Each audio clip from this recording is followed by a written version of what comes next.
আমাদের এবারের ভ্রমণ হলো নেপালের কাঠমান্ডু এবং পোখারা যাব।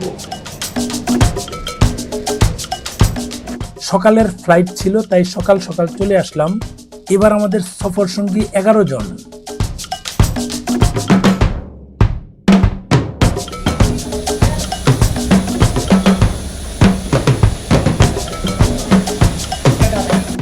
আমাদের 4 জনের একটা ফ্যামিলি খুব সমস্যা হয়েছিল, অর্থাৎ তাদের আসতে লেট হয়েছিল, রাস্তায় জ্যাম পড়েছিল, যার ফলে লাস্টে আমাদের বিমানে ওঠা। আমরা অলরেডি বিমানে উঠে গিয়েছি, বসেছি সিটে। বিমানের খাবার, অনেকেই বলে বিমানে কি ধরনের খাবার দেয়।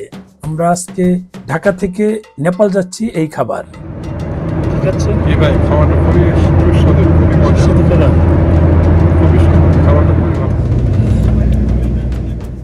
বসে বসে সময় কাটাচ্ছি, কারণ খুব বেশি একটা সময় লাগে না, 1 ঘন্টা কত মিনিট যেন লাগে নেপাল পৌঁছাতে। আমরা বিমানে বসে বসে কিছু বাইরের দৃশ্য দেখছিলাম।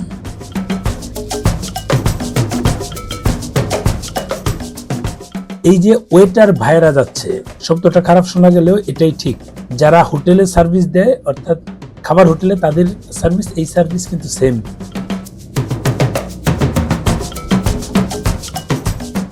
উপর থেকে দেখলে যেমন লাগে, এভাবে কিছু সময় অতিবাহিত হলেই আমরা চলে আসলাম নেপাল সিটিতে।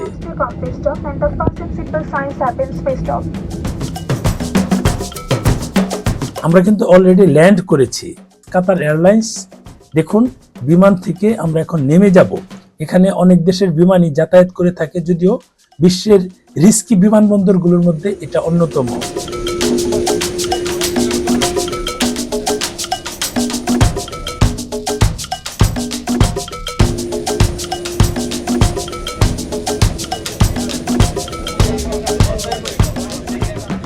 বিমান থেকে আমরা নেমে গেলাম। এখানে ইমিগ্রেশন এবং ভিসার কাজ শেষ করে আমরা চলে যাব একটু সামনে, যেখানে আমাদের গাড়ি দাঁড়ানো আছে।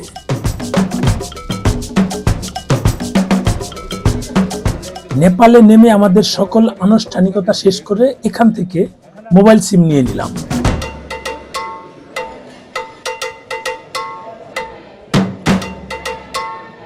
জাস্ট এই জায়গা থেকে মোবাইল সিম নেবেন, অর্থাৎ বের হওয়ার একটু আগেই ভিতরে, এয়ারপোর্টের ভিতরেই সিমটা পাওয়া যায়। অবশেষে নেপাল এসে পৌঁছালাম, ইমিগ্রেশন শেষ করলাম, মোবাইল সিম নিলাম। মোবাইল সিম নিয়ে এখন আমরা গাড়ি আমাদের সামনে ওয়েট করছে, গাড়ির জন্য বেরোচ্ছি। এই হলো নেপালের জার্নি। প্রথমবার আসছি, একটু অচেনা লাগে, যদিও স্থলপথে আসছিলাম, এয়ারপোর্ট আসছি। এয়ারপোর্ট এই ফার্স্ট টাইম আসছি। দেখি কী অবস্থা, নেপালের অবস্থা দেখি, দেখায় আপনাদের।